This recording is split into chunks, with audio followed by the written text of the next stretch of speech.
Dewi adalah anak sulung dari 4 bersaudara. Ayahnya merupakan seorang pengusaha sukses, tetapi selalu bersikap keras kepada anak-anaknya di rumah. Selama 2 tahun pertama hidupnya sebagai anak tunggal, Dewi adalah gadis kecil kesayangan ayah. Namun ketika saudara laki-lakinya lahir, dia tiba-tiba sering dihukum oleh ayahnya. Dewi patah hati. Dia tidak bisa mengerti mengapa ayahnya tidak lagi mencintainya. Dia menganggap ada yang salah dengan dirinya, sehingga sering dihukum oleh sang ayah. Lalu dia berusaha menjadi gadis kecil yang sempurna untuk menyenangkan ayahnya. Sayangnya, Dewi tidak pernah lagi mendapatkan cinta dan perhatian yang setia. Sesudah menginjak usia dewasa, Dewi selalu berusaha mencari pria yang akan melakukannya dengan cara yang istimewa seperti ayahnya memperlakukannya sebelum saudara laki-lakinya lahir.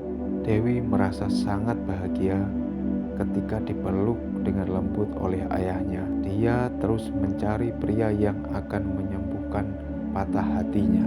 Dewi menemukan banyak pria yang untuk sementara waktu akan menjadi ayah baginya. Tetapi setiap hubungan berakhir membuat merasa lebih sakit hati. Akhirnya pria itu akan bosan dengan kekasihnya yang masih anak-anak dan akan melanjutkan hidup. Setiap kali seorang pria pergi, Dewi akan merasa tertekan dan putus asa sampai dia menemukan pria lain untuk memeluknya dia kembali. Menghabiskan hidup untuk melindungi dari kesepian masa kecilnya. Namun semua yang dilakukan untuk melindungi itu gagal dengan sia-sia. Sebagai orang dewasa, perilaku sendirilah yang sekarang menyebabkan Dewi patah hati. Setiap kali memberikan cintanya, ayah telah meninggalkan. Depresi Dewi bukan lagi karena ayahnya. Itu disebabkan oleh perilakunya yang tidak menyayangi dirinya sendiri. Dewi belajar membayangkan seorang pria tua yang penuh kasih yang akan bersamanya, memeluknya dan sangat peduli kepadanya. Setiap kali membuka hati untuk dicintai dengan lemah lembut oleh pria, dia akan merasakan kedamaian yang sebelumnya hanya dirasakan ketika dia dipeluk oleh sang ayah. Sedangkan pria tua itu seperti mendapatkan boneka binatang yang mewakili anaknya berumur 2 tahun dan mengalami kesepian. Dengan situasi itulah pelan-pelan patah hati yang dirasakan Dewi mulai sembuh. Setiap orang memang bertanggung jawab untuk menyembuhkan sakit hati. Anda akan bertindak seperti adiktif, misalnya mengonsumsi minuman keras, barang-barang terlarang, dengan berbagai cara untuk menghindari kesepian yang mendalam karena patah hati. Anda patah hati lalu ingin sembuh, tetapi adiksi tidak akan pernah menyembuhkannya. Anda dapat menyembuhkan hati yang hancur hanya dengan mengutamakan kasih sayang. Bagaimana dengan hati yang hancur akibat putus cinta? Mengapa putus cinta begitu memilukan? Mengapa patah hati terasa sangat berat? Meskipun penyebabnya mungkin berbeda, perasaan kehilangan tetaplah sama. Apakah itu kehilangan sesuatu yang nyata atau kehilangan sesuatu yang hanya ada harap? Meskipun menyakitkan, sebenarnya patah hati itu bisa menjadi kesempatan bagus untuk Anda belajar banyak tentang diri sendiri. Dengan demikian, Anda akan menemukan harta karun yang tersembunyi di dalamnya. Ketika Anda mulai lebih banyak kesehatan pada tubuh, pikiran, dan jiwa Anda akan pulih kembali dan berproses melalui pikiran Anda menjadi lebih baik, menjadi lebih jernih lagi. Kemudian Anda akan mulai mendapatkan kejelasan tentang apa yang Anda butuhkan dari pasangan. Anda mengetahui tujuan hidup dan keinginan Anda.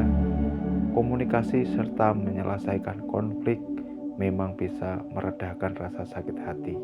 namun sebenarnya Anda lebih memerlukan kedamaian yang di dalam jiwa Anda. Memang patah hati itu menyakitkan. Ketika Anda menderita kesedihan karena patah hati, maka orang-orang yang peduli kepada patah hati itu dalam mengalami hal yang sama. Mereka tidak tahu harus berkata apa untuk membantu Anda. Mungkin mereka hanya bisa berkata, "Bergembiralah, bersenang-senanglah, jangan pikirkan hal sesuatu yang sudah terjadi." Namun, dukungan itu hanya membuat Anda merasa ada sesuatu yang salah dengan diri Anda. Pada saat yang sama, Anda menginvestasikan diri sendiri. Anda terbuka bahwa mungkin berbagai harapan, pikiran, mimpi, ketakutan terdalam dan mungkin rahasia Anda dengan pasangan Anda.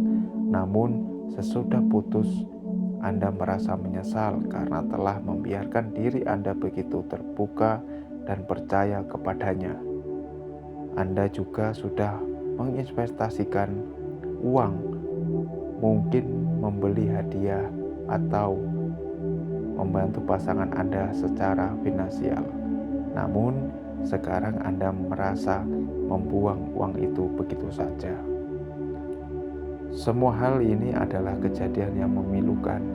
Semua perasaan Anda mengerucut pada kecewa, sakit hati, harapan palsu, dan lain sebagainya.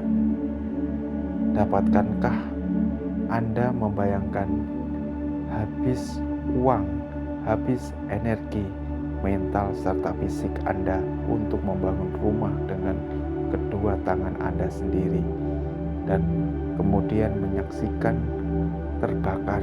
Siapa yang tidak akan merasa perlu bersimpati kepada Anda? Anda patah hati sehingga merasa sedih, marah, kecewa, menyesal, putus asa, dan perasaan lainnya yang mungkin saja Anda alami. Atau mungkin hati Anda hancur karena kehilangan orang yang dicintai, anggota keluarga, pasangan, teman, ataupun hewan peliharaan. Mungkin Anda telah kehilangan sesuatu yang telah Anda miliki, seperti rumah, bisnis, kesehatan, dan kehilangan kesempatan membuat Anda sakit hati. Anda pernah berselisih dengan teman, kesalahpahaman dengan orang yang Anda cintai, dan Anda merasa hancur dan bingung. Jelas, Anda harus segera beranjak bangkit dari keterpurukan yang telah terjadi. Bangkitlah dari keterpurukan yang telah terjadi. Jemputlah kebahagiaan yang akan datang yang menghampiri kita. Jangan tunggu kebahagiaan itu datang, tetapi kita sendirilah yang akan menjemput kebahagiaan-kebahagiaan yang akan datang yang kita miliki seutuhnya. Bersemangatlah buat teman-teman di luar sana yang mengalami keterpurukan hati, perasaan, jiwa. Tumbuhkanlah energi-energi positif untuk membangun diri kita menjadi manusia yang bahagia. Terima kasih.